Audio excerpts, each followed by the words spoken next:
Louvado seja Deus. Glória a Deus. Fica à vontade, pode sentar. A Vivian está me chamando de velhinho, meu velhinho, porque por isso que eu precisei ir no banheiro, porque velho tem que ir no banheiro. E você quer saber mesmo quando você ficou velho?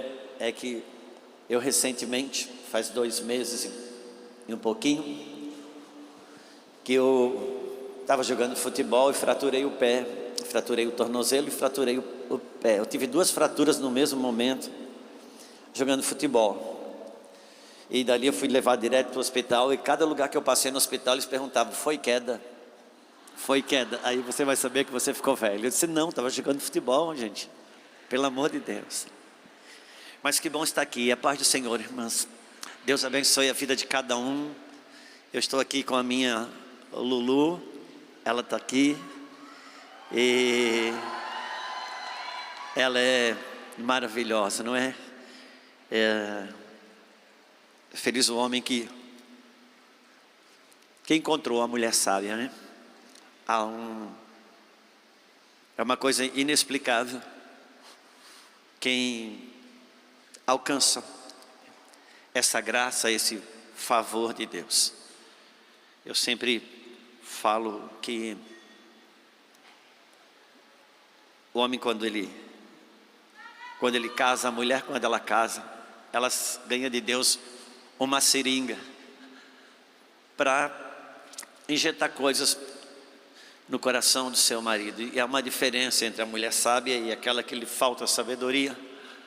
É que a sábia, ela já conseguiu achar aquele acesso, ela já colocou um acesso no marido, ela já achou esse acesso. A partir dali não tem mais agulhada. Quando ele vê aquele negócio já está ardendo dentro da veia, não tem mais volta. E a mulher que falta sabedoria, ela fica com aquela agulha toda hora tentando espetar ele e não consegue. Então, assim, dentro dessa perspectiva, obviamente com um toque de humor, não existe marido difícil, existe a esposa que ainda não achou o acesso. Porque a vida é um acesso. Quando você nasceu de novo, o que Deus te concedeu foi um acesso a Ele dentro do seu coração. E Deus tirou a mulher, Deus tirou dele, mas a esposa Deus tirou de dentro do marido. Então tem um lugar dentro do marido que é dela. Deus tirou ela de lá. Não tem nada que pode ocupar, ela tem esse acesso. Isso é uma construção, é uma caminhada, mas Deus me deu essa graça de ter casado com uma mulher sábia. E não é aquele elogio de marido que programa isso para falar no culto, né? Dizer que é a mulher mais linda do mundo. Não, não é a mulher mais linda do mundo. Tem mulher mais bonita que a minha. Eu tô falando de uma esposa sábia, da qual eu nunca vi igual. Isso não é aquele elogio de púlpito, é uma constatação. E todos que chegam perto dizem a mesma coisa. Todos que chegam perto dizem a mesma coisa. Eu sou grato a Deus que eu tive a graça de ganhar minha esposa para Jesus, e depois ela passou na frente e está me ganhando até hoje.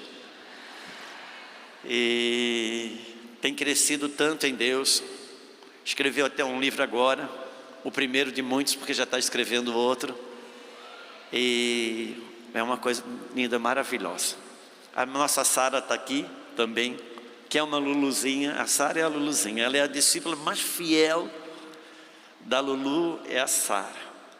E a pastora Marli também está conosco, pastora que pastoreia juntamente com meu querido amigo pastor Luiz Paulo, a Igreja Virtude, em São Paulo, também em Guarulhos, uma família muito amiga. O meu amigo Telmo Martinello, essa casa linda, sacerdotal, a gente é muito misturado.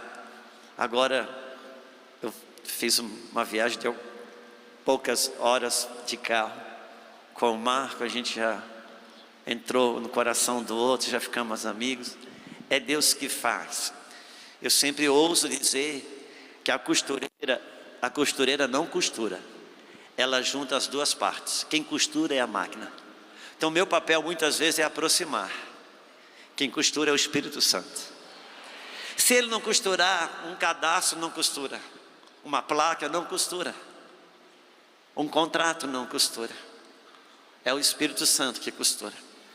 Então eu quero também cumprimentar cada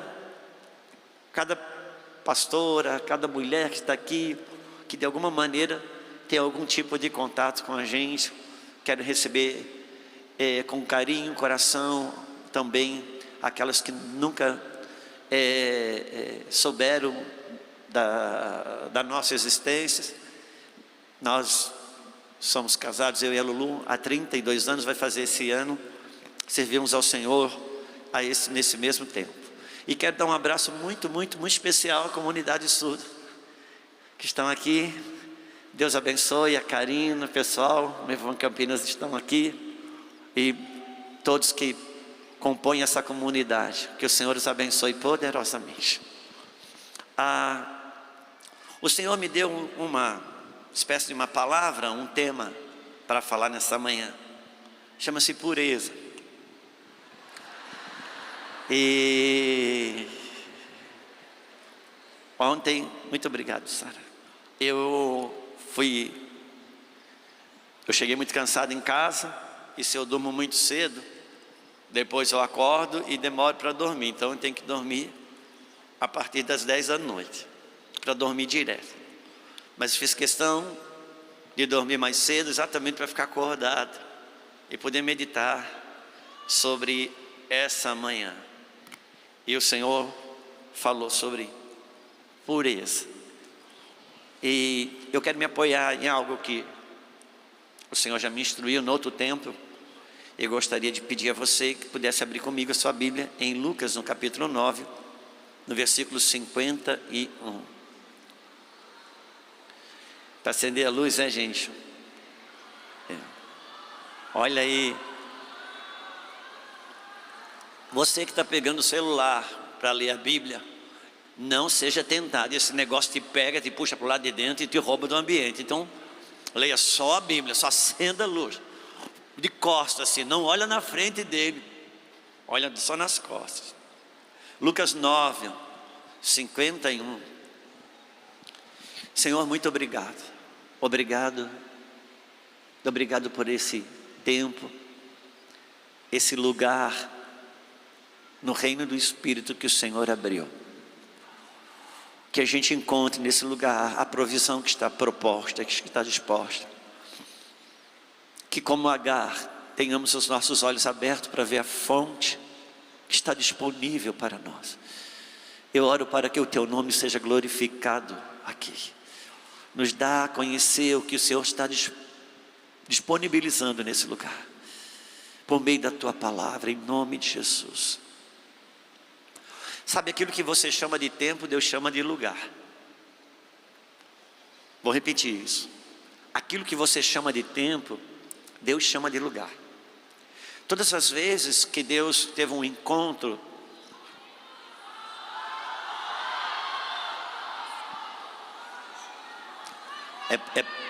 gente, eu não sei o que vocês estão falando.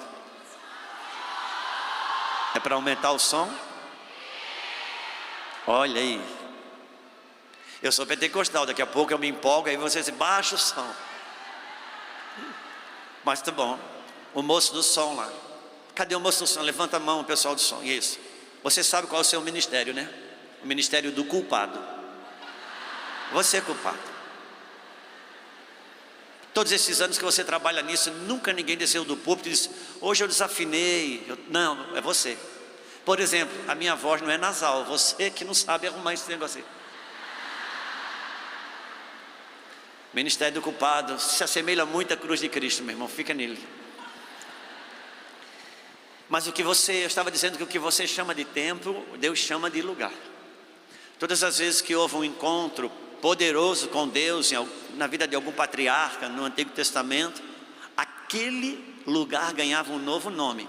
Deus inaugurando um novo tempo na vida de um homem, Deus inaugurando um novo tempo na vida de uma mulher. Quando eu tinha um encontro com Deus, o lugar ganhou um novo nome.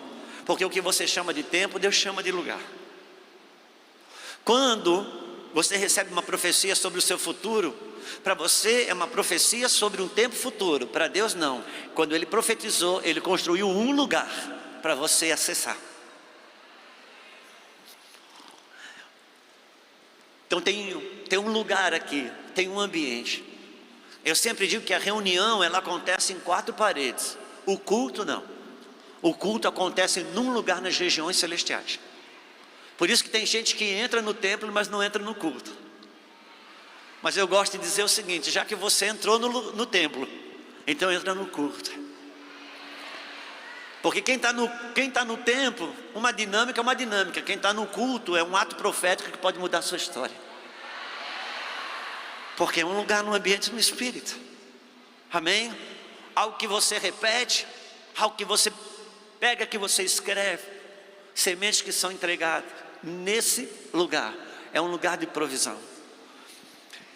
Versículo 51 vai dizer assim: aconteceu que ao se completarem os dias em que devia de ser assunto ao céu, manifestou no semblante uma intrépida resolução de ir para Jerusalém. Enviou os mensageiros que o antecedessem.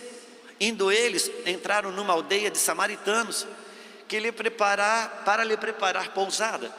Mas não receberam, porque o aspecto dele era de quem iria decisivamente para Jerusalém. Vendo isso, os discípulos Tiago e João, o discípulo do amor, perguntaram: Senhor, queres que mandemos descer fogo do céu para os consumir? Jesus, porém, voltando-se, os repreendeu e disse: vós não sabeis de que espírito sois. Vamos lá. O Senhor tinha uma jornada até Jerusalém, e Ele mandou os discípulos, a igreja na frente, trabalhar a trajetória dele. Isso que próprio pastor Thelma, a pastora Viviane fizeram antes, mesmo chegando mais cedo, eles mandaram pessoas mais cedo foi o que Jesus fez. E só que muito provavelmente eles representaram Jesus tão mal naquele lugar que quando Jesus chegou, nem um quarto ele não conseguiu.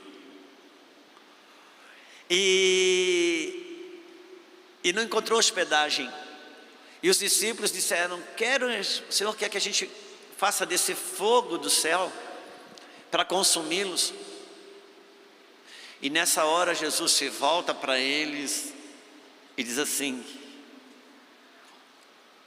jura que vocês disseram para eles que vocês são meu discípulo?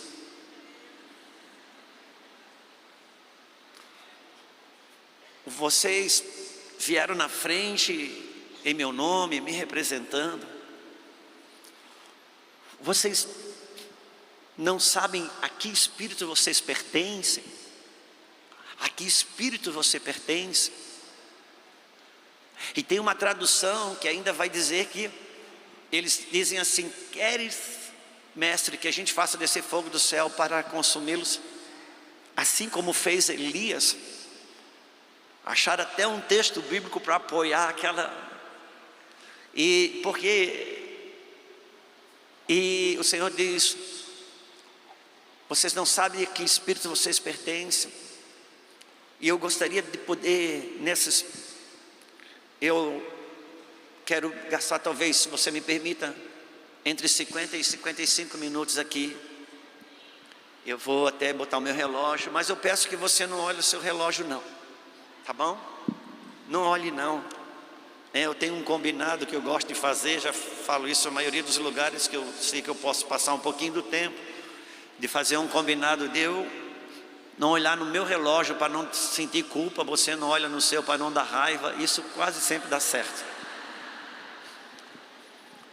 Mas conhecer em que espírito eu estou apoiado, e isso na vida da mulher tem um valor exponencialmente maior. A gente, quando olha para a Bíblia e olha para a mulher na Bíblia, uma das coisas mais intrigantes é ver quanto poder, quanta força Deus colocou na pessoa da mulher. Ainda que na Bíblia ela se apresenta com a sua força, muitas vezes operando ao lado contrário, mas só conseguiu ser tão destrutiva e só conseguiu ser tão danosa por causa do poder que Deus colocou na pessoa da mulher. Por isso que eu sempre uso dizer para as mulheres que são casadas, que Deus deu para o homem a autoridade, para a mulher Deus deu poder. E a tentação de toda mulher é usar do poder que Deus lhe deu para tirar a autoridade que Deus deu para o homem. É uma tentação, porque por causa da sua capacidade. A Bíblia diz que a serpente era a mais sagaz de todos os animais selváticos.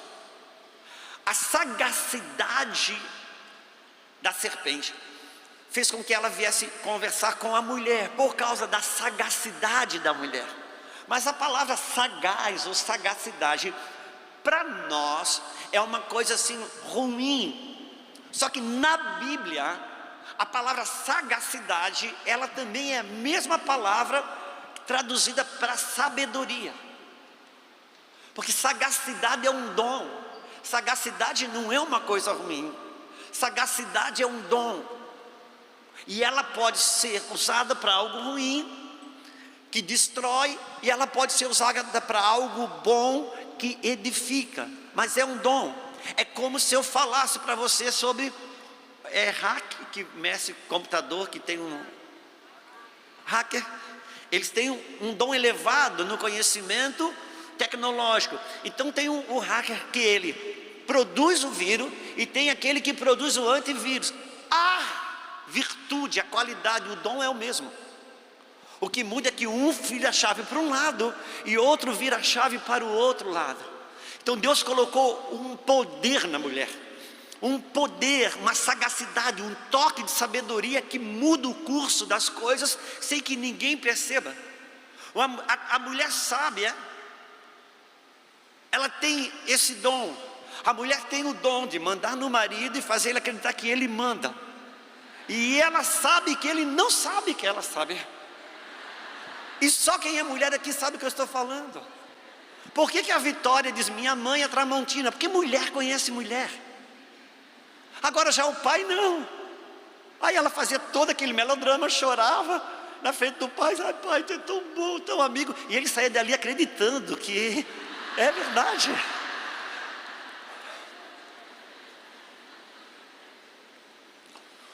Porque mulher conhece mulher. Deus lhe deu um dom. Mas o Senhor me deu uma frase, um provérbio. E esse provérbio caminha comigo, quem congrega comigo ouve muitas vezes. Tudo que é altamente valoroso é proporcionalmente perigoso. Tudo que é altamente valoroso é proporcionalmente perigoso. A ceia, ela tem um lugar tão alto na Bíblia que ela tem o poder de enfermar e matar. Se sai um demônio de um ímpio, volta um. Se sai de um crente, volta 7. Porque tudo que é altamente valoroso é proporcionalmente perigoso. E quando Deus criou o homem, a figura do homem masculino, o homem, porque a palavra Adam quer dizer humanidade, mas o Adão, o ser humano, o sexo masculino, Deus criou uma mulher para o ajudar. E quando nós olhamos para a Bíblia, nós vamos ver que a queda do homem se deu por conta dessa mulher. Se deu por conta dessa mulher. E por que se deu por conta dessa mulher? Por que a mulher teve o poder de derrubar aquele primeiro homem na Bíblia? Porque ninguém tem mais poder de te derrubar de quem Deus criou para te ajudar. Porque tudo que é altamente valoroso é proporcionalmente perigoso. Então, quando você olha na Bíblia Sagrada, o poder da mulher é tão glorioso, mas é uma pena que a gente conhece na Bíblia Sagrada o poder destrutivo da mulher. A primeira mulher que, quando ela derruba aquele homem, depois tem na Bíblia uma mulher chamada Jezabel, que normalmente a gente já qualificou como a esposa do pastor. Jezabel, ela não tem sexo, o espírito de manipulação, ele não tem sexo. Mas quando toca a vida da mulher, por causa da habilidade que ela tem de construir, de mudar o curso, de fazer as coisas ir para um lado ou para o outro, isso fica muito mais notório. E essa mulher, Jezabel, quando o espírito de Jezabel foi personificado na Bíblia por uma mulher, a partir de Deus, essa mulher, ela teve um embate poderoso com um homem chamado Elias. Quem é o Elias? Elias é o pai de todos os profetas do Antigo Testamento. Por quê? Porque Elias foi o homem que Deus escolheu para aparecer na transfiguração no lado de Cristo,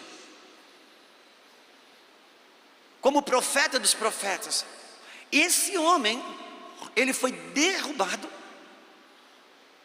ou pelo menos ele teve fortes problemas, foi parar numa caverna por causa dessa mulher.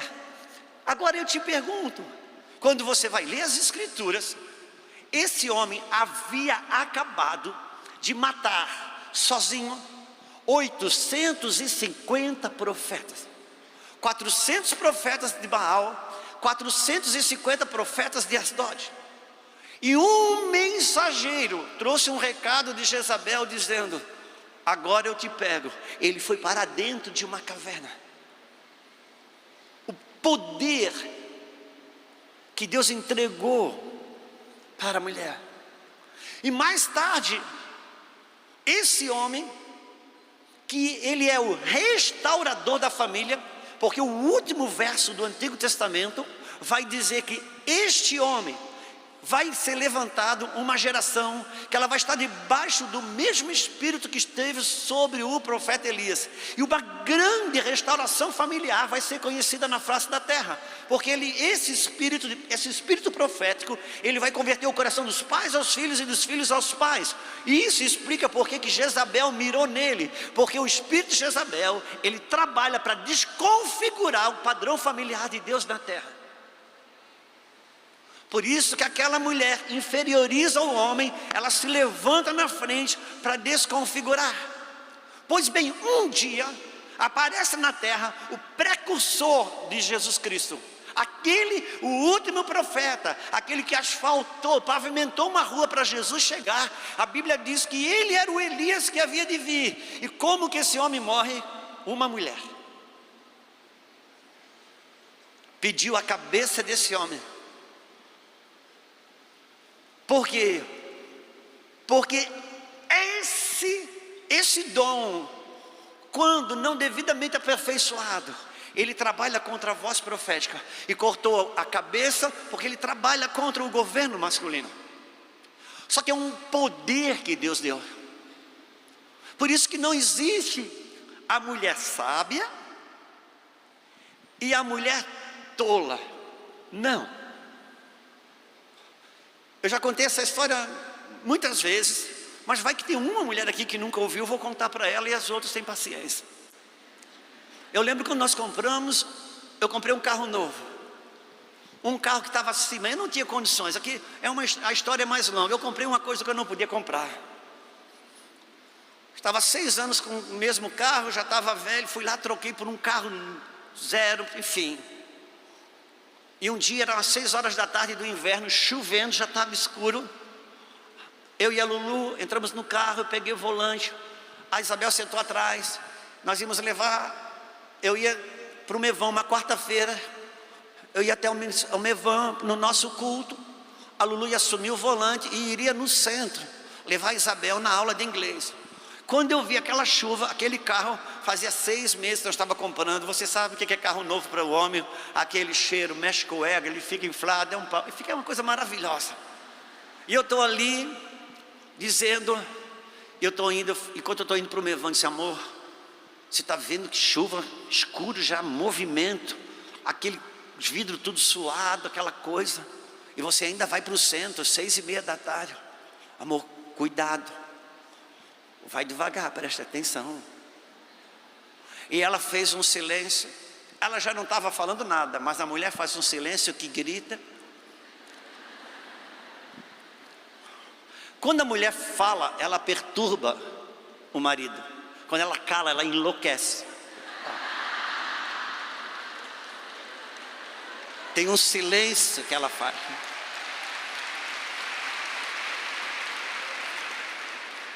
O silêncio da sábia enlouquece o marido mais do que a fala da tola.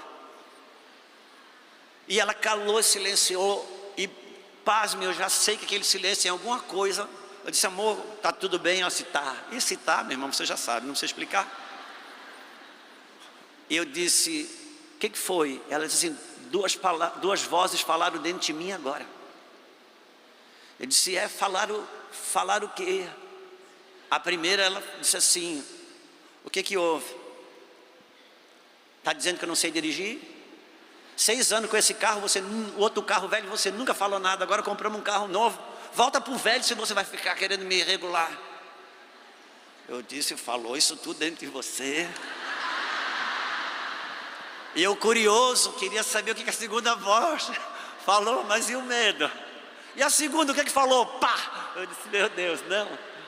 Eu falei: e a outra voz que disse? Ela falou, outra voz disse assim: você está cuidando de mim, meu amor?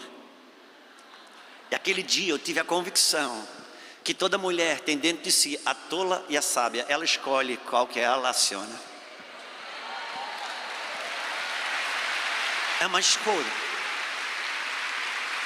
É uma escolha. E Deus entregou essa grandeza de poder para a mulher. Por isso que o convite é tão grande, que ela conheça em que espírito ela está andando, se na voz de Deus ou se na voz da serpente. Mas deixa eu ir um pouco mais dentro com você sobre isso. Eu preciso conhecer em que espírito eu estou apoiado. Você sabe que no Antigo Testamento a maior figura da igreja é a Rebeca, porque Rebeca foi a mulher que casou com o filho sacrificado de Abraão, o pai da fé. Você acha que a fé nasceu no homem? Bom, mas está escrito, então nós vamos dizer como a Bíblia diz, mas a fé nasceu em Deus. Mas por que Abraão foi intitulado pai da fé? Porque aceitou a proposta que Deus tinha para o seu filho, de sacrificar o seu próprio filho pela fé, acreditando que esse ato de amor pela fé cumpriria a justiça de Deus e tinha poder de trazê-lo de volta à vida. E a Bíblia vai falar que Abraão recobrou pela ressurreição em figura Isaac. Então Isaac, ele é a maior figura do Cristo que casa no Antigo Testamento. Por isso que Deus Pai, na figura de Abraão, enviou um secretário longe, na figura do Espírito Santo, para trazer uma esposa para casar com seu filho, na figura da igreja. Quantos estão comigo?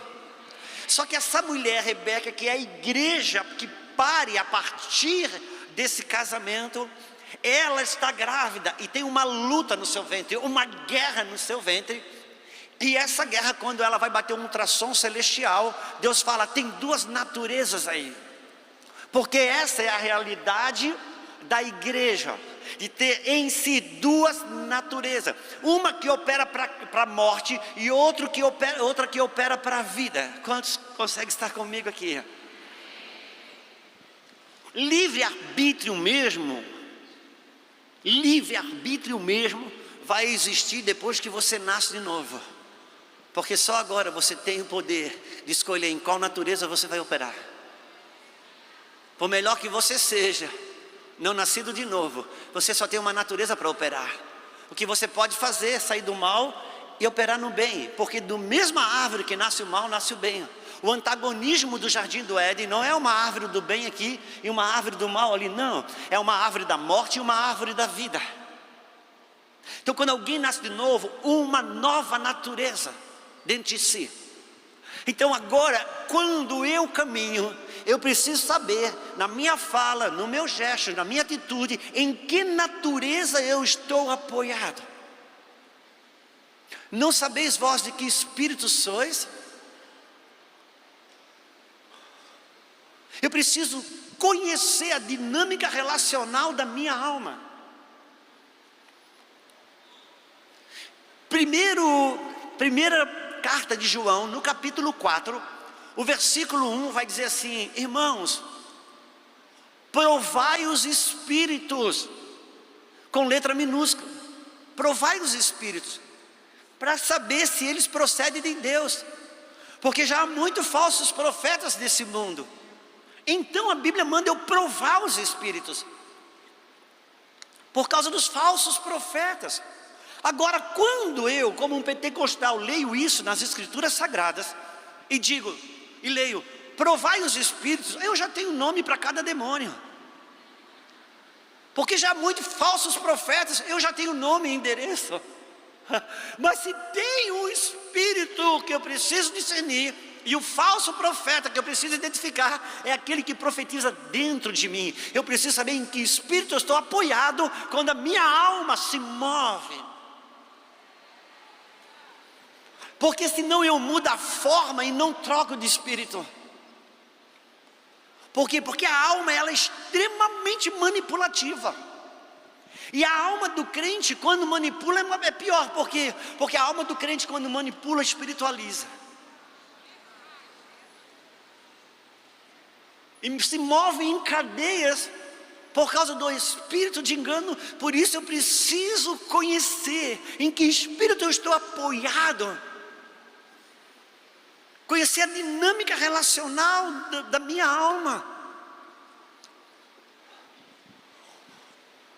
Quando eu falo aos noivos, que eu já dei curso de noivo, obviamente, eu sempre digo: meu filho, se conheça. Se você não for um bom ímpar, dificilmente será um bom par. Porque casamento é igual omelete. Não é se a frigideira é de ouro, se o óleo é de Israel. É a saúde dos ovos que vai determinar se o prato na mesa é saudável para quem está. Por isso eu preciso me conhecer e me identificar, para que eu ande na verdade.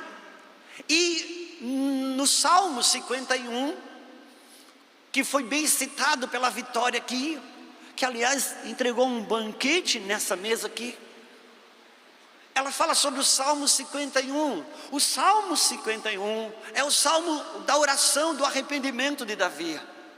E ele é um salmo assim, para a gente ler uma vez por semana e todo mês meditar, porque ele é o salmo da retomada de conexão com Deus e o salmo da retomada de autoridade.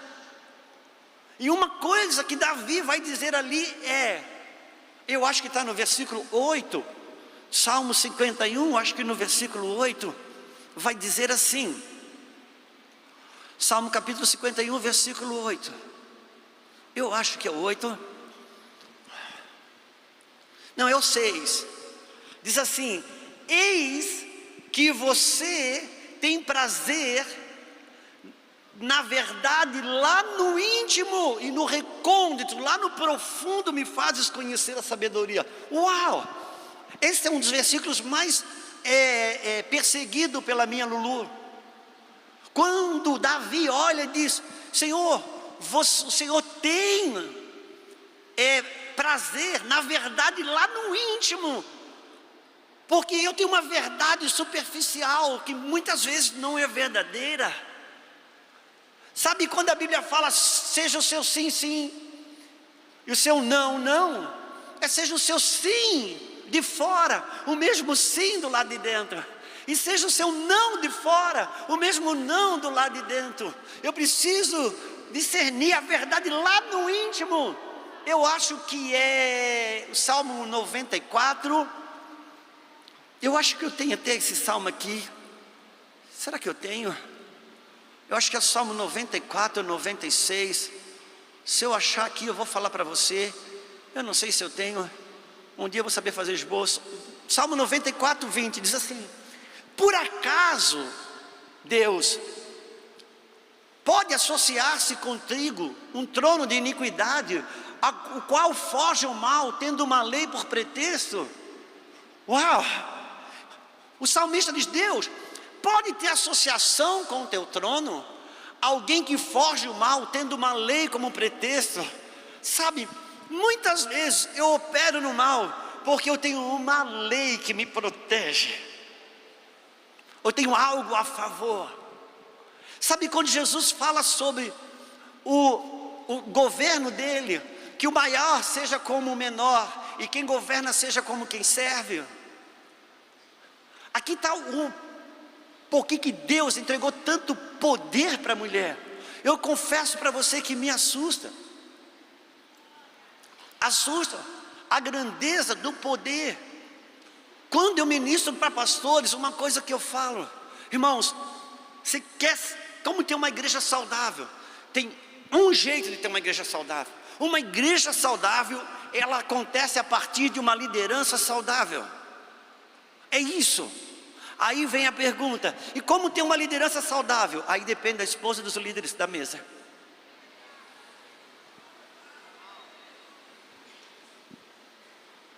Aí depende das esposas dos líderes, porque elas têm o poder de definir. 80% dos problemas da igreja é mulher. Até quando tem dois homens brigando, se você cavucar bem. E por que isso? Porque a mulher é má? Não, por causa do poder que Deus entregou para ela. Ela tem um profeta dentro dela, e ela precisa discernir em que espírito ela está apoiada. Se está apoiada na sua nova natureza, ou está apoiada na sua velha natureza, ela é habilidosa. E se ela tem uma lei como pretexto, sabe quando a Bíblia diz: maior seja como o menor, e quem governa seja como quem serve? Por que Deus te entregou tanto poder? Isso não é a gente precisa compreender as leis do Espírito. Sabe, a Bíblia fala que a mulher em silêncio ganha o seu marido, amém? Só que estar em silêncio não é um atributo da mulher sábia.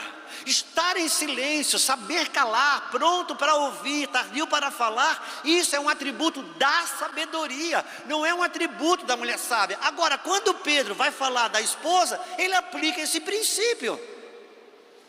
A mesma coisa para Deus, para Jesus. Ele disse: no meu reino, o maior seja como o menor, e quem governa seja como quem serve. E quando que eu sei que eu estou no governo de Cristo?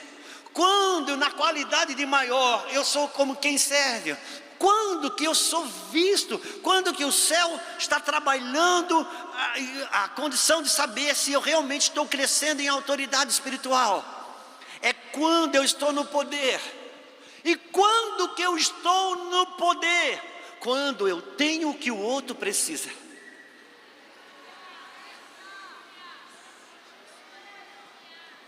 Quando eu tenho o que o outro precisa, eu estou no poder.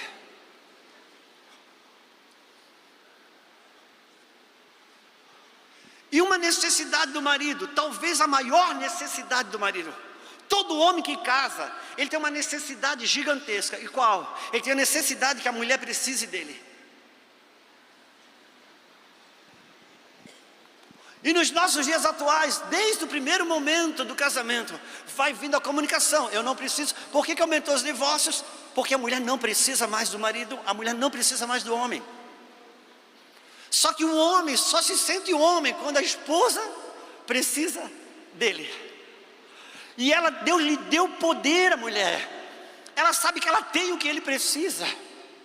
Ela sabe que ele não vai achar meia de jeito nenhum.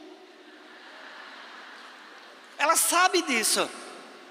E agora ela pode usar esse poder para servir, ou pode usar esse poder para manipular. Porque isso é uma realidade espiritual, isso não tem sexo. Só que Deus confiou à mulher uma grandeza de poder. Por isso, conhecer essa habilidade de mudar o curso das coisas, em que eu estou apoiado, se na voz de Deus ou na voz da serpente, se na minha velha ou na minha nova natureza, aqui é a chave. Por quê? Deus não separa o mundo entre o bom e o ruim, entre o bem intencionado e o mal intencionado, não. Para Deus a humanidade está dividida entre o morto e o vivo. O primeiro homem, Adão, morto, e o segundo homem, Cristo, vivo. É nisso, essa é a vida do Espírito flui. Não importa quanta piedade pareça ter, não importa quanta aparente espiritualidade, não.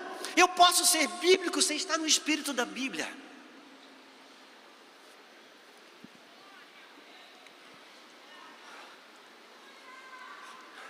Eu preciso saber em que espírito eu estou apoiado, porque uma mulher apoiada no espírito correto, conhecendo a sua verdade lá no íntimo, irmãos, não tem para ninguém. O homem ganha guerra lá fora, dependendo de como ela utiliza. Por isso que quando Deus levanta Débora, quem era Débora? Uma mulher encostada com a barriga no fogão? Não, a Bíblia diz que essa mulher, além de profeta, era juíza. E sabe aonde que ela fazia? A mulher trabalhava fora. Débora trabalhava fora, ela julgava, sabe aonde? Debaixo de uma árvore, na rua. Ela não trabalhava dentro de casa. Só que quando ela se levanta para mudar a história de Israel, para derrubar um principado, no seu cântico de vitória, ela não diz eu me levantei como profeta, ela não me diz eu me levantei como juiz, ela diz assim, me levantei como mãe de Israel. E ela tem uma proposta, colocar o homem no seu devido lugar. Por isso desperta, Débora, levanta-te, ó Baraque. E ela quis botar aquele homem para vencer a guerra na rua. E aquele homem foi para a rua. E sabe de uma coisa? Ele venceu a guerra. Venceu a guerra e todo o exército foi vencido. Só que o general daquele exército não foi vencido. Ou seja, derrubou e amarrou muitos demônios, mas um principado continuou intocável. E esse Senaqueribe, não é Senaqueribe, eu perdi o nome dele, Cícera, que era o general do exército da Síria, uma amostra de um principado. A guerra foi ganha, os soldados estavam no chão, os demônios foram amarrados, mas o principado continuava vivo. Cícera, uma pedagogia, uma figura desse principado, ele vai parar dentro de uma casa, na casa de uma mulher chamada Jael, que ela botou ele para deitar, pegou uma estaca e botou enquanto ele dormia, deu uma pancada só que atravessou a fonte. Ou seja, o homem venceu a guerra na rua, mas a mulher venceu o principado dentro de casa. Dentro de casa. E por que ela não atravessou o coração? Por que ela não atravessou o fígado? Por que foi na fonte? Porque Débora estava destruindo uma fortaleza de pensamento, de sofisma.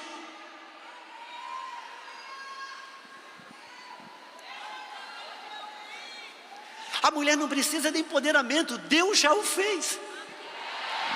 E ela sabe disso. Agora eu não estou aqui bajulando mulher, eu estou discernindo no Espírito uma realidade. Só que essa mulher, ela ganhou tanto de Deus, que 10 centímetros fora da linha, é como uma cirurgia na medula. Quantos estão comigo? Por isso eu preciso discernir, não é a forma, é em que espírito. Eu já contei essa história aqui, volto a repetir, ela é antiga, mas é minha. Posso usar quantas vezes eu quiser e eu não pago royalty para ninguém, está tudo certo. Uma vez estava em casa eu, a Lulu e a Sara, na mesa. A Lulu levantou, foi-se o café, já estava a Sara, a Lulu, esperando eu sentei na mesa do café. A Lulu disse, amor, amanhã eu quero que tu levante cedo e tu pega o edredom que manchou, eu quero que tu leve na lavanderia, eu quero que você pegue o aspirador de pó para levar para não sei o quê. E eu disse, amor, você está me mandando, você quer começar de novo? Porque nós temos um trato muito antigo do nosso casamento. Quando um começa uma coisa meio errada, meio áspera, a outra diz assim, Você quer começar de novo? Aí a gente começa de novo e a outra parte recebe como se a primeira vez não tivesse existido. Nós conseguimos acertar esse pacto e nos ajudou muito. E eu disse: amor, você quer começar de novo? Você está me mandando. Aí ela assim: amorzinho, amanhã, meu amor, eu queria que você levantasse cedo. Aí eu quero que você pegue o edredom e tal, o aspirador de pó, eu quero que você... Eu disse: linda, você só adocicou a voz, você continua me mandando igual. Não adianta mudar a forma, tem que trocar de espírito, tem que estar onde Deus se move. Quantos estão comigo aqui? Eu preciso discernir em que espírito eu estou apoiado. A verdade lá no íntimo, que nem eu mesmo conheço, eu conheço aqui de fora. Se a minha intenção é boa, eu acho que eu estou com o coração correto. Por isso que a carta aos Hebreus 4:12 vai dizer o quê?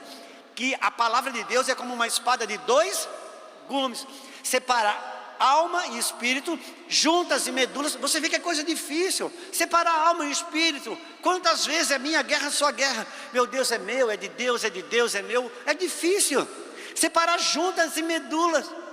Ali mesmo, um erro com o bisturi, você põe uma pessoa na cadeira de roda. E vai dizer: e separa as intenções da mente do coração. Uau! Eu achava que se a minha intenção é boa, eu estou com o coração correto. Muitas vezes o meu sim aqui não é o sim de dentro, mas olhando parece piedoso, parece generoso, parece um ato de amor, parece espiritualidade. Mas lá dentro, muitos dos meus sim não tem a ver com piedade, amor, generosidade, não. Tem a ver com necessidade de ser aceito, tem a ver com problema de rejeição, com complexo de inferioridade, enfim. Eu preciso saber em que espírito eu estou apoiado quando eu construo o que eu estou construindo. Para a mulher, ela saber, conhecer com profundidade e buscar aonde eu estou apoiado. Eu sempre digo que um dos problemas da mulher casada, uma das maiores dores que ela tem com o seu marido, o que é? É ver no seu marido uma bondade misturada com burrice. É uma das coisas que ela não consegue entender. Porque no fundo ela sabe, ele é bom. Se fosse inteligente, porque é bom, mas não sabe cobrar, é bom, mas não sabe avançar, é bom, mas meu Deus, está tão fácil, só ele que não vê.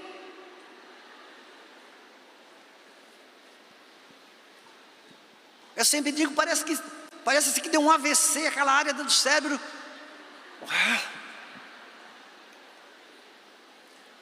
E eu já falei isso muitas vezes, até num podcast que viralizou, falei sobre isso. Qual era a condição do homem, lá no Jardim do Éden? Qual era a condição do homem, enquanto a sua esposa estava sendo formada? O homem estava dormindo, enquanto a sua esposa estava sendo formada. O que diz Eclesiastes? Não despertai o amor até que ele queira. Nas áreas que o homem está dormindo, é porque a esposa está sendo formada. Não queira acordar ele, porque não desperte o amor até que ele queira. Não desperte. Então como que eu faço para ele acordar rápido? Se permita ser formada rápido.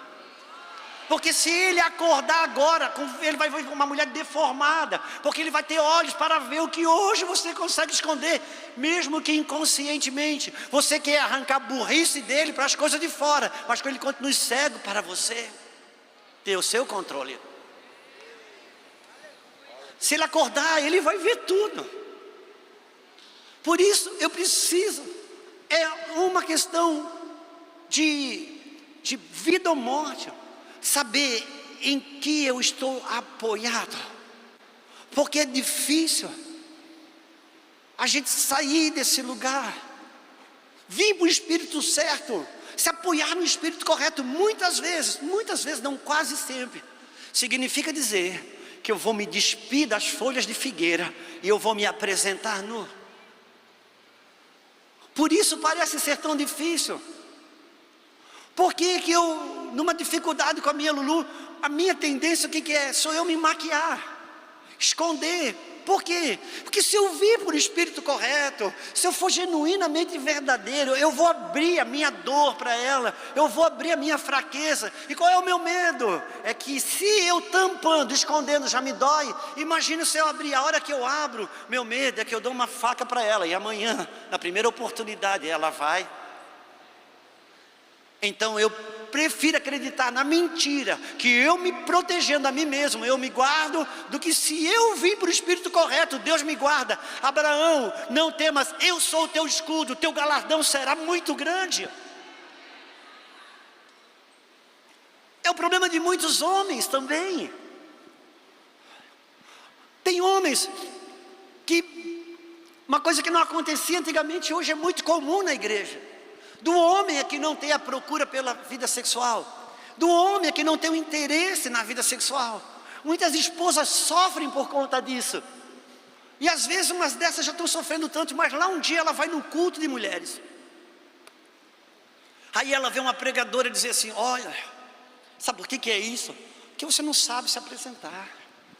Minha filha, a hora que ele tiver para deitar, se toma o seu banho perfumada, aquele cabelo molhado assim, põe o roupão, deixa uma parte bem que escapar, algo assim, vem. Você vai ver. Porque você anda igual uma gata borralheira, sei o quê, a irmã cebola tal. Irmão, deixa eu te falar uma coisa. Tudo isso tem o seu lugar.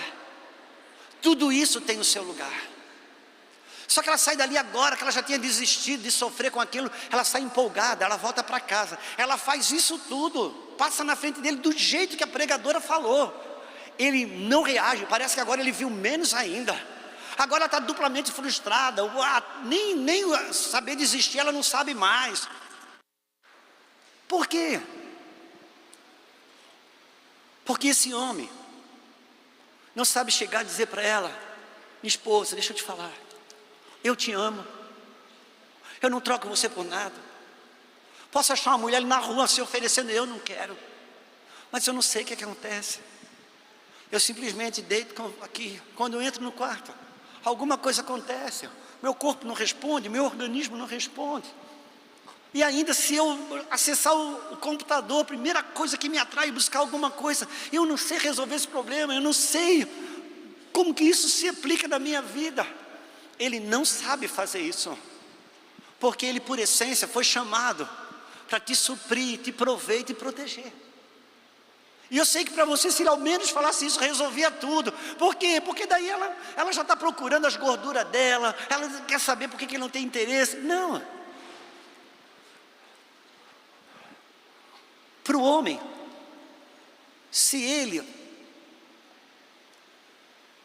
vai se apresentar desqualificado, ele prefere o calar, o silêncio. E a nossa dor é que se abrir, como que vai ser? Mas se tiver o encorajamento de vir para o espírito correto, aqui está o ponto. Se você me permitir abrir uma passagem com você, não vou abrir mais do que essa, tem 77 versículos, mas só vou abrir essa, que João, capítulo, eu acho que é João capítulo 11, João capítulo 11, se você me permite, o Evangelho de João, no capítulo 11, vai falar de Marta e Maria, porque eu preciso entender a mensagem bíblica. Ouça, irmãos, ouça, Esaú e Jacó, duas naturezas no mesmo corpo. Ismael não é uma pessoa, e Isaac é outra pessoa. Para Deus explicar uma realidade espiritual, quando Ele traz para o físico, Ismael teve que ser uma pessoa, Isaac teve que ser outra pessoa. Mas o ensino espiritual para mim, para você, é que eu tenho dentro de mim o Ismael e o Isaac. Esaú é uma pessoa, Jacó é outra pessoa, mas estavam dentro do ventre disso. Por quê? Porque são duas realidades. Por que que Davi e Saul foram reis ao mesmo tempo? Só um ocupou o trono. Saul, com 6 meses, ele foi reprovado e ficou 39 anos e meio no trono, em 6 meses. E Davi, quando foi ungido, ainda ficou 40 anos para poder assumir o trono, ou 20, eu não sou teólogo, não sei o número das coisas, mas no mesmo tempo, havia 2 reis ungidos, e um só trono. Por quê? Porque Davi não é uma pessoa, e Saul outra pessoa, não. Davi são 2 governos que tem dentro de mim e dentro de você.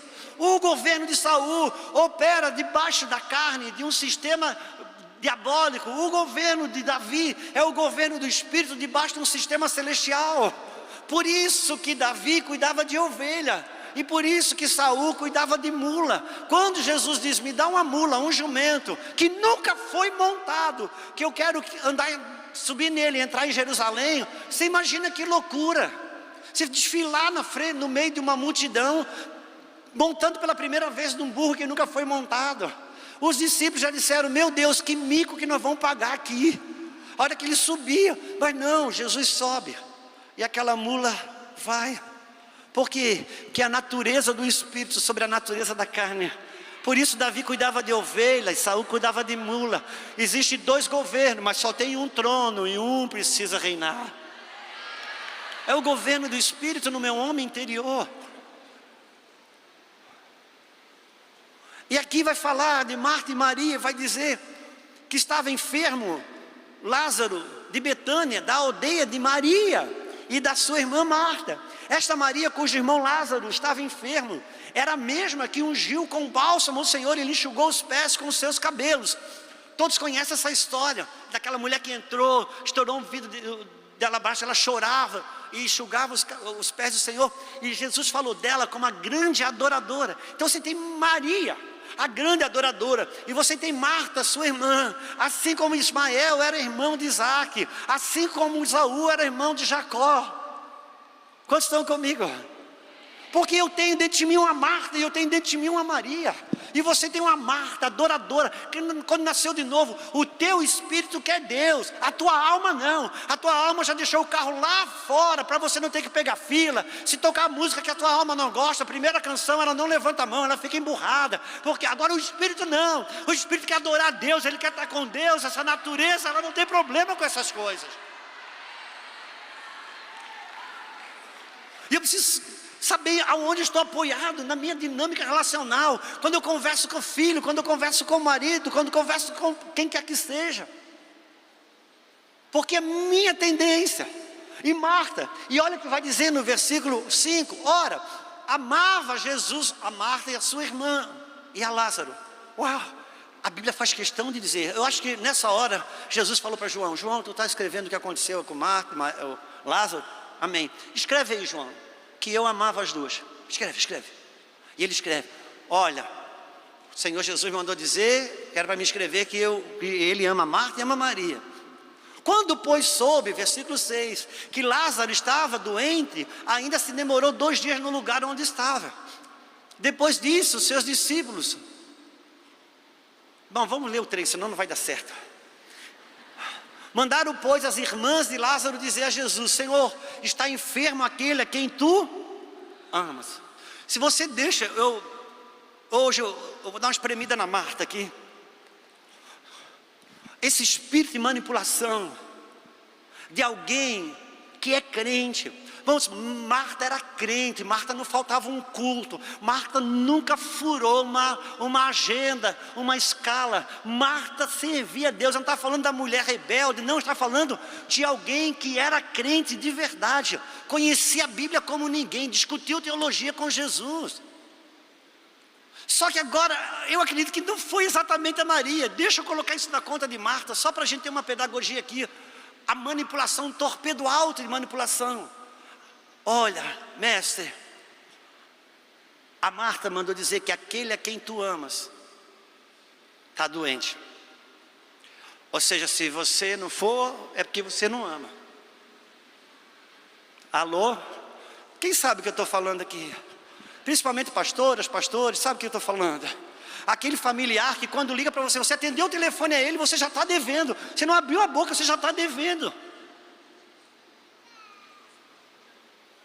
Fica mais fácil a gente ensinar quando a gente aponta para o outro, então deixa eu apontar para o outro, que quando a gente é mais difícil. Aquele torpedo alto de manipulação. Não, porque Marta não era crente. Mas Jesus vai falar sobre a sua dificuldade de manter a sua adoradora dentro de si, correta, andando no Espírito. Ao receber a notícia, Jesus disse: esta enfermidade não é para a morte. Versículo 5: ora, amava Jesus a Marta, sua irmã, e a Lázaro. Quando soube que Lázaro estava doente, ainda se demorou por 2 dias no lugar onde estava. Uau, eu amo isso. Escreve aí, João.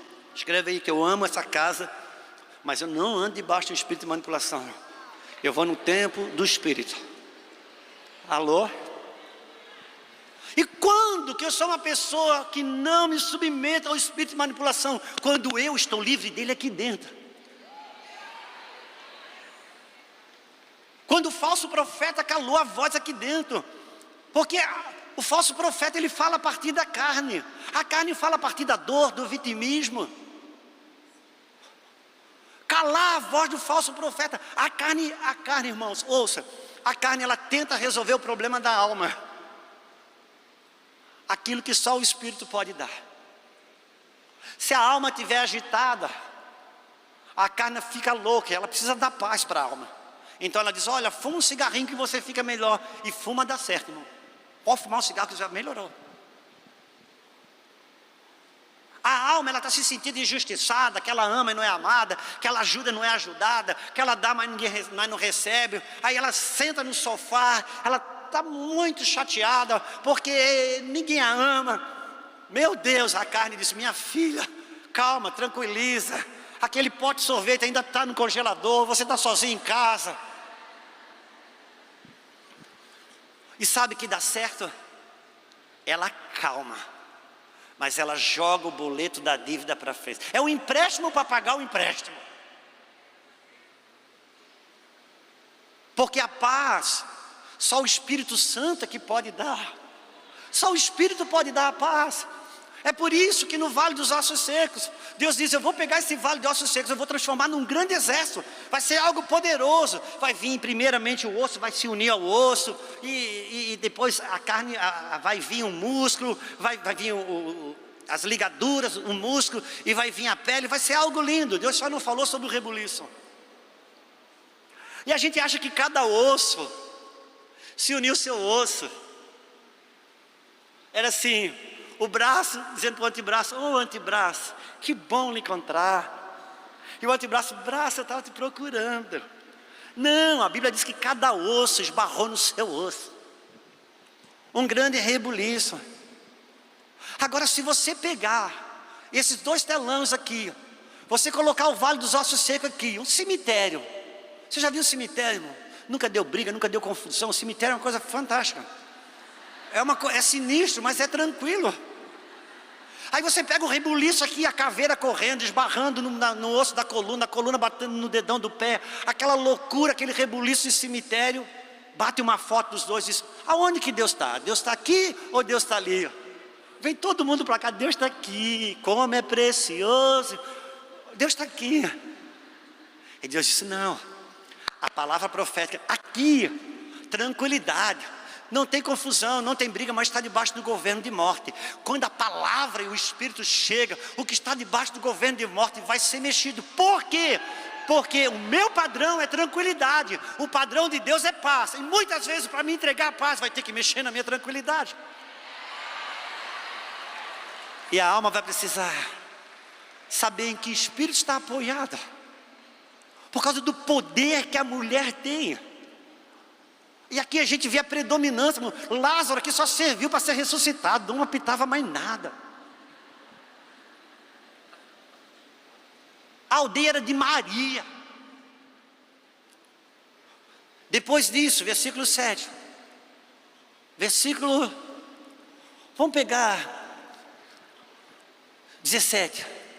Chegando Jesus, encontrou Lázaro já sepultado havia 4 dias. Ora, Betânia estava a cerca de 15 estádios perto de Jerusalém. Muitos dentre os judeus tinham vindo ter com Marta e Maria para consolar a respeito de seu irmão.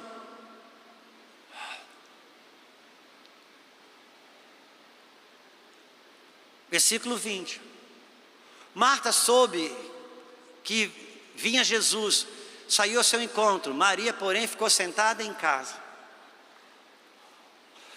Chegou a notícia para Jesus, Jesus falou: fala para Marta e Maria que eu vou chegar. Quando? Eu vou chegar, pode dizer para elas.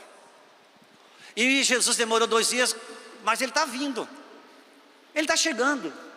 E alguém disse para Marta: Marta, Jesus está no outro bairro ali. A Marta saiu correndo. Maria, a adoradora, disse: se Jesus falou que ele vinha aqui, ele vai vir aqui. Mas Marta não. Marta vai ajudar Jesus. Ela vai ajudar. E ela vai ao encontro. E quando chega lá, disse, pois, Marta, versículo 21 a Jesus: Senhor, se o Senhor estivesse aqui, meu irmão não teria. Pronto. O Senhor sabe quem é o culpado. O Senhor já sabe quem é o culpado. Versículo próximo. Mas também sei, mesmo agora, que tudo quanto pedires a Deus, Deus te conceda. Pronto, Jesus já está devendo já. Jesus já está devendo aqui. Agora Marta é crente. Só que Jesus já está devendo aqui. Porque na natureza errada, eu comprometo aquilo que eu mesmo estou pedindo para Jesus fazer. Declarou-lhe Jesus: teu irmão há de ressurgir. Eu sei, replicou Marta, que ele há de ressurgir na ressurreição no último dia. E aqui está um ponto. Pergunta para mim, qual é o ponto? É que eu sei. O meu problema é o que eu sei. Porque aquilo que eu sei eu não preciso mais depender. Se tem uma coisa que eu preciso aprender, é o segredo de não saber. Ouça, pode pegar isso dentro do seu espírito. O que rouba a pureza não é o pecado que você julga ser pecado. Isso já é extrato final. O que rouba a pureza é aquilo que eu já sei e já não ando mais na provisão da sua instrução, mas naquilo que eu já sei, e foi Ele que ensinou. Vou tentar melhorar isso. O Senhor falou que viria uma provisão financeira sobre a igreja. E o Senhor disse: só que eu quero pureza quando esse dinheiro chegar. E eu fui atrás de impureza, eu fui achar lascívia dentro de mim, essas coisas. Não, meu filho, não. Isso é produto final. A pureza vai embora quando você anda naquilo que você já sabe. E eu não consigo mais evoluir com você.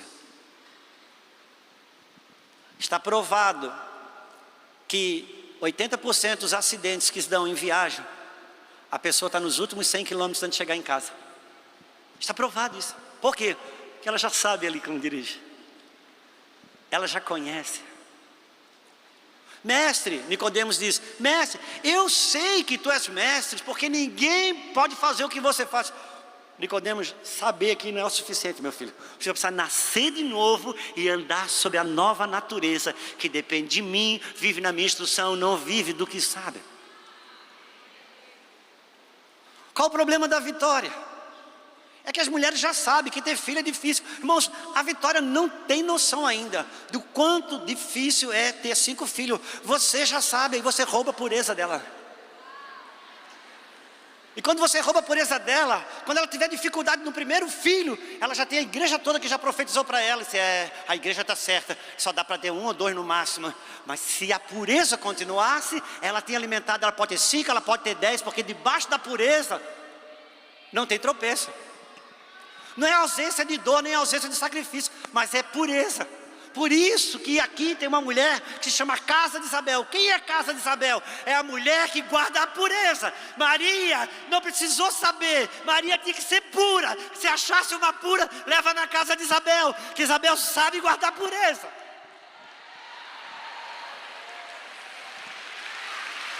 Sabe guardar a pureza. A Sara, desde o dia que eu conheço ela por 7, 8 anos, ela já queria casar. E depois com 11 anos ela queria casar, e com 12, com 16 anos já estava todo mundo procurando namorado para Sara. E dizendo assim: Sara, eu estou orando para Deus te dar um namorado. Eu disse: eu não quero namorado, eu quero um marido. Como assim? A hora que ele chegar eu vou casar. Ela casou em 9 meses, e conheceu o menino e casado em 9 meses. O Felipe foi saber que tinha casado, depois de 6 meses de casado, ele não soube. Eu disse: Sara, está indo tão rápido. Pai, mas aí eu vou casar com esse menino. Está indo tão rápido, filho. Você ama esse menino mesmo, filhão? Amo, pai, eu vou casar com ele. Sara, mas esse menino está pronto? Não, pai, ele não está nada pronto. Como, filha, tu vai casar? Pai, ele não está pronto, mas ele é o tipo do homem que eu vou saber aprontar. Que ela não olhou para o vaso, ela olhou para o barro.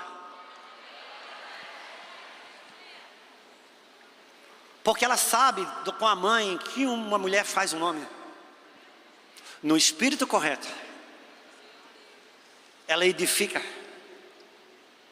Pergunta para o pastor Telmo e para todos quem é o Felipe.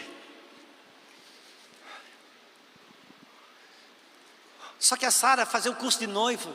Quando ela ia casar, ela fez o chá de lingerie. Que embora conversado comigo e com a sua mãe, ela queria saber de outras mulheres. A questão da vida sexual, da vida íntima do casal, ela tinha perguntas. A Sara nunca ouviu uma música do mundo, nunca assistiu uma cena de filme. Não é só virgem no físico, na guarnição de um ímã. Não, ela não sabia nada. Então ela tinha desejo. Ela fez o chá de lingerie e ela, na pureza dela, ela foi lá para adquirir conhecimento. E todas as irmãs que ela convidou, as mais chegadas, as mais crentes, ela voltou para casa cheia de piada para contar, que ela não sabia. Por quê? Porque na falta de pureza, você não discipula a próxima geração. Hoje ela dá curso de noivo. Só que o problema do curso de noivo hoje é quando chega na aula de sexo. Quando chega na aula de sexo, sempre tem uns 2 casais ali, que já tiveram atividade sexual ou ainda tem. Quando chega na aula de sexo, eles querem ensinar. Eles acham que eles têm autoridade e condição de ensinar, por quê? Porque eles sabem, eles já fizeram. Então aquilo que eles aprenderam na carne, sabem, eles acham que podem orientar no espírito. Meu irmão, sexo você aprende a partir da pureza, não aquilo que a partir... Hoje eu e você temos problemas, a maioria de nós aqui, é porque temos bancos de memória. Alguém sabe o que eu estou falando aqui? Muito obrigado. Eu preciso saber em que espírito eu estou apoiado. Versículo próximo. Mas agora, tudo que... Versículo 24. Eu sei, replicou Marta, que ele há de ressurgir na ressurreição dentre os mortos. Disse-lhe Jesus: eu sou a ressurreição e a... Olha que coisa interessante, versículo 21. Senhor, se o Senhor não estivesse aqui no passado, se no passado o Senhor estivesse aqui, meu irmão não tinha morrido. Então teu irmão vai ressuscitar, Marta. Senhor, eu sei que no futuro o meu irmão vai ressuscitar. Marta, aqui está o ponto, minha filha. Na sua ansiedade, eu não consigo te achar no presente. A eternidade no nosso tempo, ela se move no presente. Só que a alma quer a garantia do futuro para não ter que depender aquilo que o hoje exige. Quantos estão comigo? E Jesus diz: a ressurreição está aqui. Se você quiser escrever, escreve. Muitas vezes eu vou ter que abrir mão daquilo que eu sei para receber o que Ele quer entregar agora.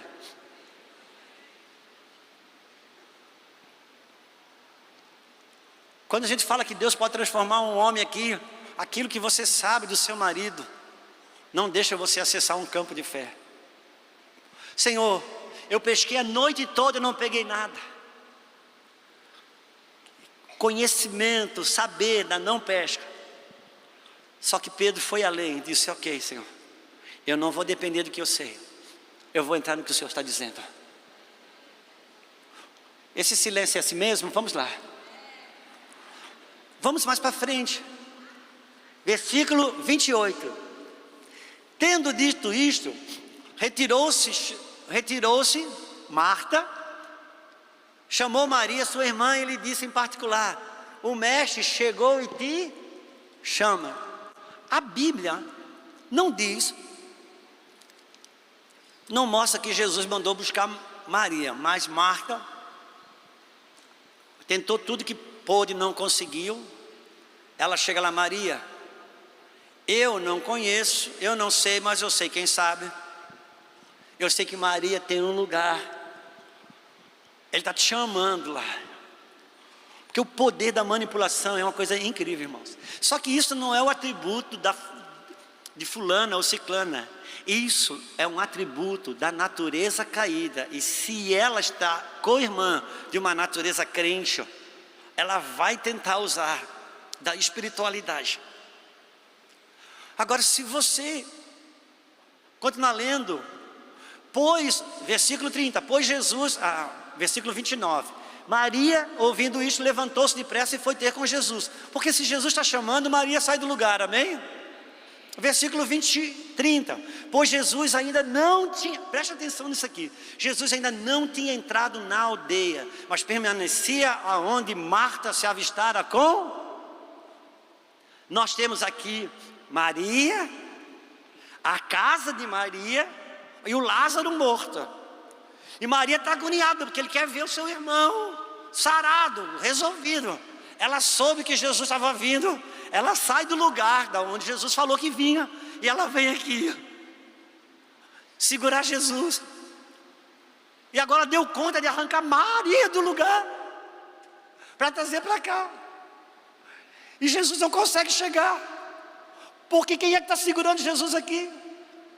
Mas tudo que ela mais quer é o marido convertido, tudo que ela mais quer é o marido sacerdote, tudo que ela mais quer. E de repente tudo que ela mais quer pode ser ela que esteja impedindo que aconteça. Ouça, irmãos, fica tranquilo, se isso aqui estivesse cheio de homem, nós estaríamos falando para o homem. Amém? Não se ofenda comigo. Eu estou falando de uma lei do Espírito. Uma lei do Espírito. Aquilo que eu tanto quero, no espírito incorreto, eu mesmo posso impedir. Agora olha que loucura, versículo 32. Quando Maria chegou ao lugar onde Jesus estava, ao vê-lo, lançou-se aos seus pés, dizendo: Senhor, se estiveras aqui, meu irmão não teria morrido. Uau, agora deu para bugar. A mesma frase de Marta, a mesma. Se meu irmão estivesse aqui, se o Senhor estivesse aqui, meu irmão não teria morrido. Agora, por favor, se eu tiver a tua atenção aqui, vai ser muito bom, porque aqui eu cheguei no ponto. A frase era a mesma, o Espírito não. Porque na frase de Marta tem a cobrança e a exigência, na frase de Maria tem a lei do reconhecimento. A frase era a mesma, só que o Espírito que governava não era. Quantos entendem o que estamos falando? A discussão teológica entre Jesus e o diabo não era Jesus com a Bíblia de Jesus rebatendo o diabo com a Bíblia do diabo, não. A fonte de consulta era a mesma, o Espírito que operava não era o mesmo. Não é a forma que eu tenho que mudar, eu tenho que mudar do Espírito. A minha verdade lá no íntimo. Ah, se sentiu ofendido, está chateado, recebeu o convite. Ai, não, eu não vou, é que eu... Seja verdadeira. Uma vez nós brigamos, eu e a Lulu, na mesa, por causa da maionese. Eu gosto muito de maionese, ela fez pouco. Eu zoiludo no meu egoísmo. Eu não considerei que foi ela que fez, que passou o tempo todo no fogão. E quando ela foi pegar a última porção, eu disse: vai comer tudo, deixa aqui, que eu quero também. Mas eu falei com uma delicadeza pior que essa ainda. Como diria o Telmo, o pastor Telmo aí, o italiano. Mas mais era o homem egoísta. E ela já estava tão sensível naquele dia. Estava sensível. Aqueles dias de mulher, dor de cabeça, levantou na raça, no amor, para fazer aquela comida do tipo que eu gosto. A maionese da Lulu, ela é irresistível. Eu falei daquele jeito, as duas lágrimas.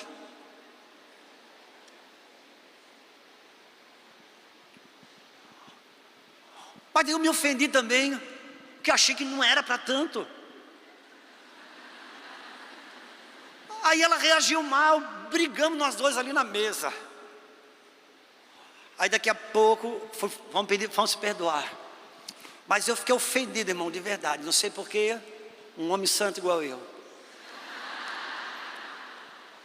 Aí ela disse, me perdoa. Eu falei, me perdoa. Ela disse, perdoa. Ela disse, você me perdoa, também perdoa. Come maionese. Não, come você. Come maionese. Não, come você. Aquele que perdoou, come maionese. Não, não quero mais. Eu não estou. Seja verdadeiro. Qual é a tua verdade lá no íntimo? Você queria tanto antes, não quer mais agora, por quê? Porque você quer continuar com um boleto que o outro está devendo para você? Porque você prefere estar certo do que estar livre? A gente, na alma, na minha justiça própria, eu tenho mais interesse em ter razão do que a reconciliação. Eu tenho mais interesse em ter a razão de que me devolver para a relação. E o que Jesus fez comigo não foi me dar a razão. O que Ele fez comigo foi rasgar um véu e me devolver para a relação. O espírito correto. Aqui, Marta e Maria, a mesma frase, o mesmo espírito, não. Ouça, eu não olhei para o relógio, não vou olhar. Eu vou precisar de, acho que uns 7, 8 minutos. Em nome de Jesus eu vou encerrar. É tão bom, isso para o ego, você não sabe, irmão, a parte ruim da gente fica muito feliz. Um ar, achei que já todo mundo estava dizendo ar. Mas ouça, por favor. Para cada atributo do Espírito, tem uma versão falsa da carne que opera para me enganar dentro de mim. Uma coisa é a minha inocência, outra coisa é a minha ingenuidade. Ser inocente é não ter maldade. Ser ingênuo é não ver a maldade. E qual é a chave mestra da sabedoria? A chave mestra da sabedoria é distinguir o que é daquilo que parece ser. Na inocência tem vida, na ingenuidade tem morte.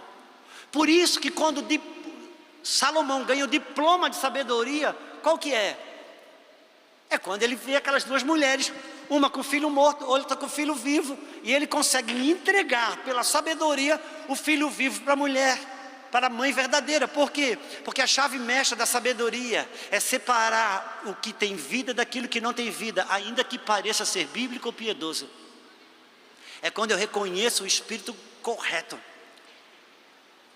Jesus, ele era inocente, mas Judas nunca enganou ele. Ele só não respondia porque ele estava operando na inocência, mas ele nunca foi enganado. Ele não era ingênuo. Uma coisa é você ser passivo, outra coisa é você ser pacífico. Bem-aventurados os pacíficos, não é? Na maioria das vezes, quando você vê aquela mulher na igreja, bem alvoroçada, tempo que eu soltava a pipa, era com rabiola, caía a rabiola, a pipa ficava assim. Tem umas mulheres que é assim, a primeira coisa que a gente faz, já tem um carimbo, Gesa. E a gente ainda vai falar, e o marido dele o marido dessa mulher é tão bom. Mas um homem de paz, pastor Telmo, não tem boca para nada. Opa, é um homem pacífico. Ele é um homem pacífico ou ele é um homem passivo? Porque o passivo é a versão falsa do pacífico. Um homem pacífico, ele guerreia pela paz. Um homem passivo não guerreia por nada. Na maioria das vezes, quando você vê uma mulher alvoroçada, desgovernada, o mesmo espírito que torna esse homem, prende esse homem num cativeiro de passividade, é o que acelera essa mulher para pedir a medida dela. Porque a chave mestra da sabedoria é a capacidade de distinguir. E aqui dentro saber quanto que eu estou no espírito correto.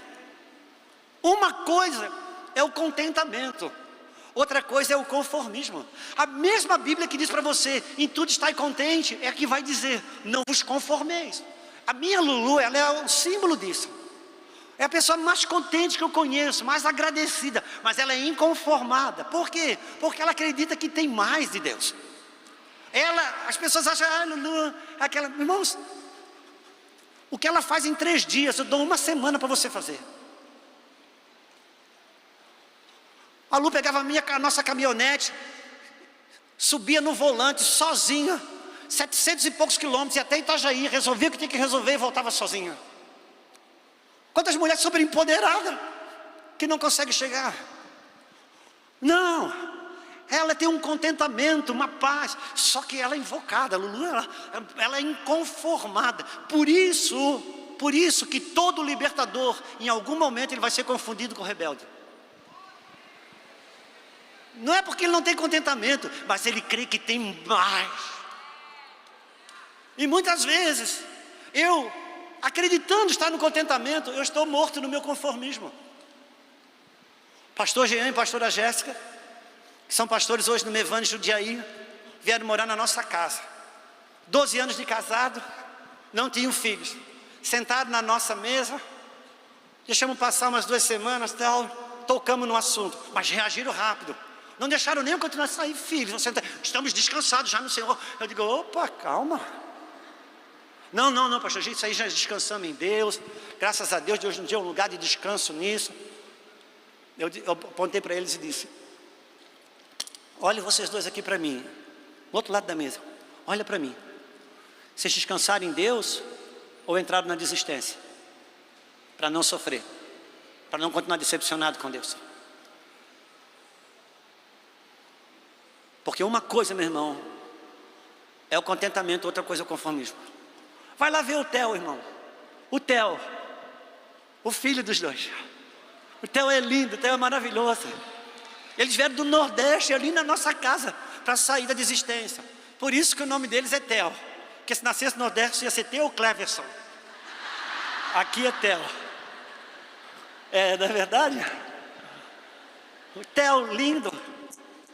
A chave mestra da sabedoria é a capacidade de distinguir. Eu preciso saber em que espírito eu estou apoiado.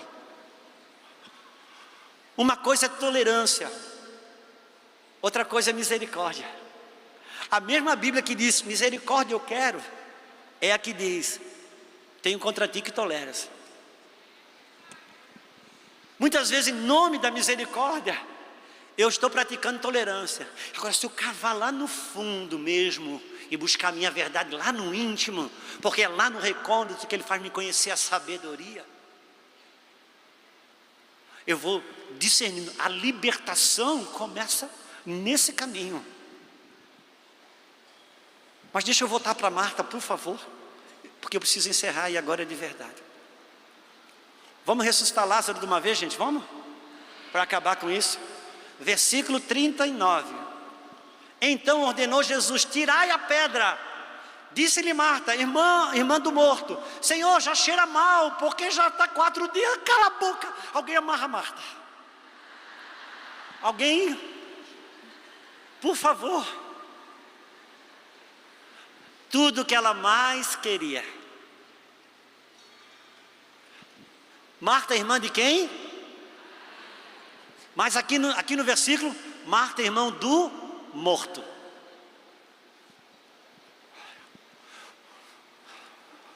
Se for para discutir teologia, ele chama Marta. Se for para ressuscitar quem está morto, ele chama Maria.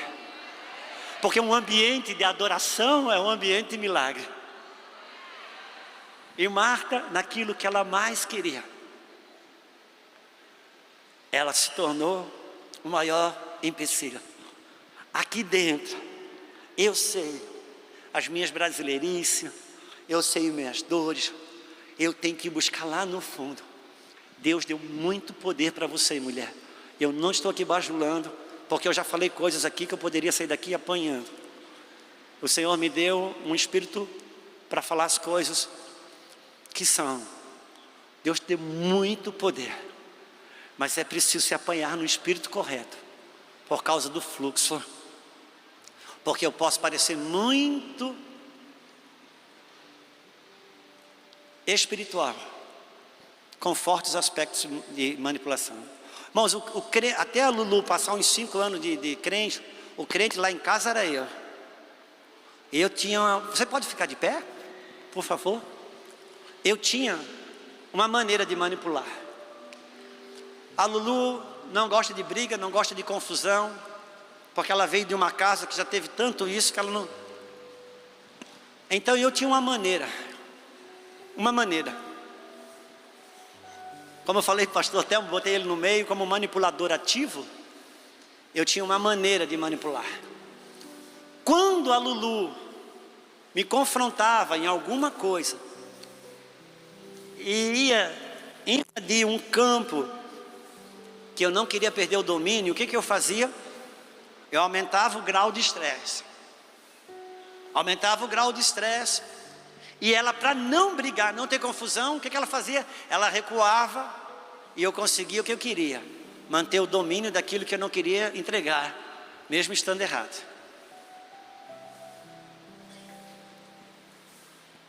Quando isso não dava certo, eu mudava a chave. Assim, sabe de uma coisa? Você está certa, eu nem te mereço. Eu acho que eu vou parar tudo. Sabe aquela esposa que tem um marido que bebe, que usa droga? Um dia ele é confrontado, ele diz, sabe de uma coisa, eu vou deixar, eu vou embora, você merece um marido melhor. Aí ela diz, não, fica aqui. É a maneira que ele encontrou de continuar bebendo a cachaça dele, sem precisar sair de casa. Eu posso garantir para você, você não precisa ter consciência intencional para manipular. Não precisa. Basta você não identificar o falso profeta que tem dentro de si, que opera pela carne, minhas dores. Mas como nessa manhã, ou talvez nessa conferência, o assunto é pureza, o Senhor não entrega uma palavra dessa só para me mostrar no espelho que eu não estou bem. Não. Eu acredito que quando o Senhor libera uma palavra no ambiente, se essa palavra é dele, junto com essa palavra, vem todos os recursos para me levar para o lugar que ele quer que eu vá. Por isso um batismo de pureza, de natureza, de nova natureza governando as mulheres, o seu empoderamento, mudando cursos, desmantelando movimentos malignos, satânicos. Mulheres que vão vencer pelo poder da sua pureza, da sua verdade lá no íntimo. A mulher é sagaz. Ser sagaz dentro de um contexto bíblico não é pecado. O pecado é de que chave, para que lado isso se vira. Deus te deu muito poder. Você é uma lâmina. Se você virar para um lado, você corta. Se você virar para o outro lado, você corta também. Mas o Senhor está aqui para dizer: eu estou chamando a casa de Isabel, mulheres que preservam a pureza da próxima geração, em nome de Jesus. Que o Senhor te abençoe, que o Senhor faça crescer essa palavra dentro de você, que seja como um sorrisal que cai dentro do copo d'água. Depois que a água se aquieta, ele ainda começa a trabalhar dentro dela. Que assim seja essa palavra dentro do teu espírito. A hora que você for almoçar, a hora que você for tomar seu banho, quando você estiver trocando de roupa, essa palavra, a Maria, a adoradora, vem para fora. Não é matar a Marta, é matar o espírito incorreto. Em nome de Jesus. Você pode jogar suas duas mãos lá acima e dar um forte aplauso ao Senhor.